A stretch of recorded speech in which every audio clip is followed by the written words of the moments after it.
Video കണ്ട അതേ ഇമ്പാക്റ്റിൽ കണ്ടിരിക്കാൻ പറ്റുന്ന ഫുൾ ഒരു എപ്പിസോഡായിരുന്നു ഇന്നലെ നടന്നത്. ഏറ്റവും കൂടുതൽ പണി കിട്ടിയത് ലാലേട്ടന്റെ കയ്യിൽ നിന്ന് ഏറ്റവും കൂടുതൽ പണി വാങ്ങിച്ചു കൂട്ടിയത് ഷാനവാസ് ആണെങ്കിലും ഏറ്റവും നല്ല ഒരു ക്രെഡിറ്റ് കിട്ടിയിരിക്കുന്നത് അത് അനീഷിനാണ്. ക്രെഡിറ്റ് എന്ന് ഞാൻ ഉദ്ദേശിച്ചതിന്റെ റീസൺ നിങ്ങൾക്ക് വഴിയേ മനസ്സിലാകും. കാരണം ഈ ഒരു സീസൺ തുടങ്ങി ഒരു 3-4 ആഴ്ചയൊക്കെ ആയപ്പോൾ തന്നെ ഏറ്റവും കൂടുതൽ വാർണിംഗ് കിട്ടി മുന്നോട്ട് പോയ ഒരാള് അനീഷാണ്. കാരണം തുടക്കം തൊട്ട് ഈ ഒരു സീസണിൽ ഡേ 1 തൊട്ട് പണിയെടുക്കാൻ തുടങ്ങിയത് അനീഷാണ്.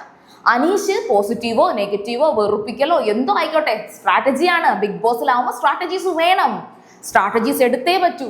അങ്ങനെ വന്ന് ഒരു കോലാഹലം ഉണ്ടാക്കാൻ അനീഷിന് കഴിഞ്ഞിരുന്നു. പക്ഷേ അവിടെ ആ ഒരു പോക്ക് തുടക്കം തന്നെ അങ്ങേയറ്റം നെഗറ്റീവിലേക്ക് ആകുമോ എന്നുള്ളത് കൊണ്ട് തന്നെ ബിഗ് ബോസ് ടീം ആയിക്കോട്ടെ, മോഹൻലാൽ ആയിക്കോട്ടെ, ആദ്യത്തെ ഒരു 3-ാമത്തെ ആഴ്ചയൊക്കെ ആയപ്പോഴത്തേക്കും അനീഷിനെ പിടിച്ചു നിർത്തി അനീഷിന്റെ തന്നെ ക്ലിപ്സ് കാണിച്ചു കൊടുത്തിട്ട് മുൻ സീസണുകളിൽ വിജയിച്ചിട്ടുള്ള ആളുകളുമായിട്ട് കമ്പയർ ചെയ്തിട്ട് ചോദിക്കുന്നുണ്ട്, അവരൊക്കെ ജയിച്ചത് ഇങ്ങനെയുള്ള സ്ട്രാറ്റജി എടുത്തിട്ടാണോ എന്ന്. അതിനുശേഷമാണ് നമ്മൾ പ്രേക്ഷകർ ഉൾപ്പെടെ നമ്മൾ എല്ലാവരും പറഞ്ഞു അനീഷ് ഒന്ന് ഡൗൺ ആയിട്ടുണ്ട്, ലാലേട്ടൻ ഇങ്ങനെ പറയുന്നത് കൊണ്ടാണ് ഇങ്ങനെ ഡൗൺ ആകുന്നത് എന്ന്. പക്ഷേ അനീഷിന് ഒരാഴ്ചയോളം മതിയായിരുന്നു ആ ഒരു ഗെയിം സ്ട്രാറ്റജി ഒന്ന് ചേഞ്ച് ചെയ്ത് മാറ്റിപ്പിടിച്ച് നന്നായിട്ട് തന്നെ വീണ്ടും കളിക്കാൻ തുടങ്ങി. അതുകൊണ്ട് തന്നെയാണ് ബിഗ് ബോസ് സീസൺ 7 മലയാളം എന്ന് പറയുമ്പോൾ അനീഷിന്റെ പേര് ഓർക്കാത്തവർ എന്തായാലും ഉണ്ടാകില്ല. അനീഷ് പറഞ്ഞ ഡയലോഗുകൾ ഉരുവിടുന്നവരാണ് ഏറ്റവും കൂടുതൽ പേരും. ഇന്ന് ഏറ്റവും കൂടുതൽ അഡ്വർടൈസിംഗ് ഇൻഡസ്ട്രീസ് അനീഷിന്റെ വാക്കുകളാണ് എടുത്ത് കോപ്പീസ് ആയിട്ട് യൂസ് ചെയ്യുന്നത്, കോപ്പി റൈറ്റിംഗിൽ യൂസ് ചെയ്യുന്നത്. അപ്പോൾ അനീഷ് ഇതൊന്നും അറിയുന്നില്ല, പുറത്ത് PR ഉണ്ട് എന്ന് അനീഷിന് അറിയാമോ ഇല്ലയോ എന്നുള്ളത് എനിക്ക് 50-50 ചാൻസ് ആണ്. കാരണം എന്ന് വെച്ചാൽ അനീഷ് ഇപ്പോൾ പറയുന്നതിൽ ഒരു 50% സത്യവും 50% കള്ളവുമാണ്. അനീഷ് എന്ന് പറയുന്ന ഒരു വ്യക്തി റിയൽ ലൈഫിൽ എന്താണോ അങ്ങനെയല്ല ബിഗ് ബോസിൽ നിൽക്കുന്നത് എന്നുള്ളത് നമുക്ക് ഉറപ്പാണ്.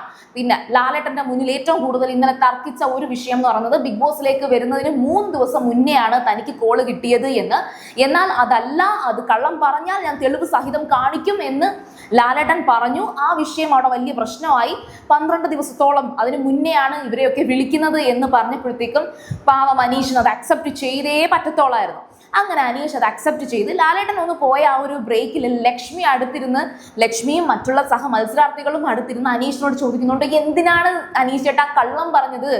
അപ്പോൾ ഞാൻ കള്ളം പറഞ്ഞതാണ്, ആയിരിക്കും, എൻ്റെ ഉള്ളിൽ അങ്ങനെ ഒരു കള്ളം പറയാൻ തോന്നി, അല്ലെങ്കിൽ അതൊരു സ്ട്രാറ്റജി ആയിട്ട് എടുക്കാൻ എനിക്ക് തോന്നിയിരിക്കും എന്നൊക്കെയാണ് പറഞ്ഞത്.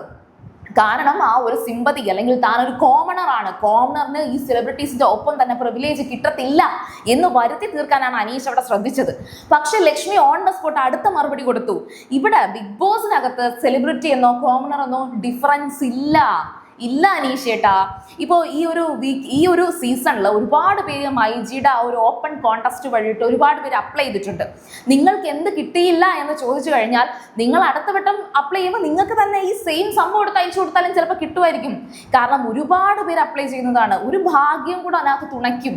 പിന്നെ ഇതേപോലെ ലക്ഷ്മി പറയുന്നുണ്ട്, ഈ പറയുന്ന കോമ്പണർ ഒരുപാട് അയക്കുമ്പോൾ അതിൽ 1-2 പേരെ എടുക്കാൻ ഉള്ളതേ കാണത്തോളായിരിക്കും. കാരണം അവരുടെ ആ ഒരു ഗൈഡ് ലൈൻസ് മീറ്റ് ചെയ്യണം. ഇനി രണ്ടാമത്തെ ഒരു കാര്യം കൂടിയുണ്ട്. നമ്മുടെ അനീഷ് സാബുമോനോട് പറയുന്നുണ്ട്, സാബുമോൻ വന്നപ്പോൾ പറയുന്നുണ്ടായിരുന്നു എന്തുകൊണ്ട് കോമണർ ആയിട്ടുള്ളവരെ ഇതിനകത്തോട്ട് അധികം എടുക്കുന്നില്ല. ഞാൻ കരുതി ലാലേട്ടൻ അതും കൂടെ ഒന്ന് പറഞ്ഞു കൊടുക്കുമെന്ന്. കാരണം എന്ന് വെച്ചാൽ ഇത് PSC എക്സാമോ അല്ലെങ്കിൽ UPSCയുടെ ഒരു ടെസ്റ്റോ അങ്ങനെയുള്ളൊരു ജോബോ ഒന്നും അല്ല. ഇതൊരു സെലിബ്രിറ്റീസിന്റെ തന്നെ ഒരു ഷോ ആണ്. പക്ഷെ അതിൽ കോമണറിനെ കൊണ്ടുവരുമ്പോൾ ഒരു കോമണറും സെലിബ്രിറ്റീസും തമ്മിൽ എങ്ങനെ സ്ട്രഗിൾ ചെയ്യും എന്ന് നോക്കണം. ഫേസ് വാല്യൂ എന്ന് പറഞ്ഞൊരു സംഭവമുണ്ട്. ഇപ്പോൾ എനിക്കൊന്നും ഇത്രയും ഫേസ് വാല്യൂ ഒന്നും വന്നിട്ടില്ല, അതുകൊണ്ട് തന്നെ ഈ പറയുന്ന ഒരു വീഡിയോ ചെയ്യുമ്പോൾ വ്യൂസ് കുറവായിരിക്കാം. പക്ഷേ ഒരു ഫേസ് വാല്യൂ ഉള്ള ഒരു വ്യക്തി, ഇപ്പം ബിഗ് ബോസിലെ മുൻ സീസണിൽ വർക്ക് ചെയ്തിട്ടുള്ള അല്ലെങ്കിൽ പോയിട്ടുള്ള ഒരു വ്യക്തി, അല്ലെങ്കിൽ ഒരു സിനിമ സീരിയൽ ഇൻഡസ്ട്രിയിൽ വർക്ക് ചെയ്യുന്ന ഒരു വ്യക്തി ഒരു ചാനൽ തുടങ്ങി ചാനലിനകത്തൂടെ എന്തെങ്കിലും ഒരു കാര്യം പറഞ്ഞു എന്ന് വെച്ചോ, ബിഗ് ബോസ് റിവ്യൂ ആയിക്കോട്ടെ അല്ലെങ്കിൽ അവരുടെ പേഴ്സണൽ കാര്യമായിക്കോട്ടെ, അതിന് റീച്ച് കിട്ടത്തില്ലേ? അതുപോലെ തന്നെ ഈ സീരിയൽ ഇൻഡസ്ട്രിയിൽ നിന്ന് പലരും എന്തുകൊണ്ടാണ് യൂട്യൂബ് ചാനൽ തുടങ്ങുന്നത്, എന്തുകൊണ്ടാണ് അവരൊക്കെ ഈ പറഞ്ഞ ഡ്രസ്സിൻ്റെയൊക്കെ ബിസിനസ് തുടങ്ങുന്നത്? അത് ആ ഒരു മാർക്കറ്റിംഗ് തന്ത്രമാണ്. അപ്പോൾ അതേപോലത്തെ ഒരു തന്ത്രമാണ് ബിഗ് ബോസും അതിൻ്റെ അണിയറ പ്രവർത്തകർ നോക്കുന്നത്. അല്ലാതെ എല്ലാ സാധാരണ ജനങ്ങളെയും ഈ ബിഗ് ബോസ് പോലത്തെ ഒരു ഷോയിൽ കൊണ്ടുവന്ന് അവർക്ക് നല്ലത് കൊടുക്കാനല്ല ആ ഷോ നടത്തുന്നത്. അവർക്ക് റീച്ച് കിട്ടി അവരുടെ ബിസിനസ് കൊണ്ടുപോകാൻ വേണ്ടിയിട്ടാണ്. അപ്പോൾ അത് വേറൊരു വിഷയമാണ്.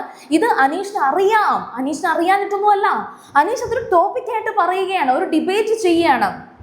ശരിക്കും പറഞ്ഞാൽ അനീഷിന്റെ ഏറ്റവും വലിയൊരു കഴിവാണത്. അതായത് ഇപ്പം അങ്ങേയറ്റം ഒരു സെൻസിറ്റീവ് വിഷയം ഞാൻ പറഞ്ഞോട്ടെ. ഇപ്പം ഞാനൊരു മാധ്യമ പ്രവർത്തകയാണ്, അല്ലെങ്കിൽ ഞാൻ അങ്ങനെയാണ് പഠിച്ചു വന്നത്. ഇപ്പോൾ ഞാൻ ആ മാധ്യമ പ്രവർത്തനം ചെയ്യുന്നില്ല. പകരം നമുക്ക് ആ പഠിക്കുന്ന സമയത്ത് തന്നെ ഇപ്പം ശബരിമലയിലെ സ്ത്രീ പ്രവേശനം എന്ന് പറയുന്ന ഒരു ടോപ്പിക്കുണ്ട്. ഈ ടോപ്പിക്കിനെ കുറിച്ച് കയറുന്നത്, അതായത് സ്ത്രീകൾ ശബരിമലയിൽ കയറുന്നത് ശരിയാണോ തെറ്റാണോ എന്ന് 2 തരത്തിൽ ടോപ്പിക്ക് നമുക്ക് ഡിബേറ്റ് ചെയ്യാൻ വരും. ശരിയാണെന്ന് പറയുന്ന രീതിയിലും നമ്മൾ പോയിന്റുകൾ പറയണം, തെറ്റാണെന്ന് പറയുന്ന രീതിയിലും നമ്മൾ പോയിന്റുകൾ പറയണം. അപ്പൊ ആ ഒരു വിഷയത്തെക്കുറിച്ച് അതിന്റെ പോസിറ്റീവും നെഗറ്റീവും ഒരുപോലെ ഡിബേറ്റ് ചെയ്യുന്ന ഒരു കഴിവ് ഉണ്ടാക്കിയെടുക്കണം. ഇതേപോലെ കഴിവ് ഉണ്ടാക്കിയെടുത്ത വ്യക്തിയാണ് അനീഷ്. അനീഷിന് തന്നെ ഉള്ളിൽ അറിയാം ഇത് പൊട്ടത്തരമാണ്, പക്ഷേ അത് സമർത്ഥിക്കുക എന്ന് പറയുന്ന ഒരു കഴിവ് അത് അനീഷ് ഉണ്ടാക്കി എടുത്തിട്ടുണ്ട്. അനീഷ് അതിനകത്ത് മിടുക്കനാണ്. പക്ഷേ ഒരു കാര്യം കൂടി ഉണ്ട്, എടുത്തു പറയേണ്ട ഒരു കാര്യം, ലാലേട്ടൻ വന്നത് ചോദിക്കുമ്പോൾ അനീഷ് പലപ്പോഴും ഒരുപാട് അങ്ങനെ മെഴുകാൻ നിൽക്കത്തില്ല. പക്ഷെ ഷാനവാസ് അങ്ങനെയല്ല. ഷാനവാസും അനീഷും തമ്മിലുള്ള വ്യത്യാസമുണ്ട്. ഷാനവാസിന്റെ അനീഷിന്റെ സൗഹൃദം അങ്ങനെ കിടക്കുന്നത് കൊണ്ടാണ് എനിക്ക് ആ ഒരു കമ്പാരിസൺ വരുന്നത് തന്നെ. ഏതായാലും ലാലേട്ടൻ വന്നിട്ട് അനീഷിന് വ്യക്തമായിട്ട് മനസ്സിലാക്കി കൊടുത്തിട്ടുണ്ട്. എന്ത് ബിഗ് ബോസ് സീസൺ 7 എന്നല്ല, ബിഗ് ബോസിൽ ഏത് സീസൺ വന്നാലും എല്ലാ മത്സരാർത്ഥികളും PR ഉപയോഗിക്കും. PR ഉപയോഗിക്കുന്നത് ഒരു തെറ്റല്ല.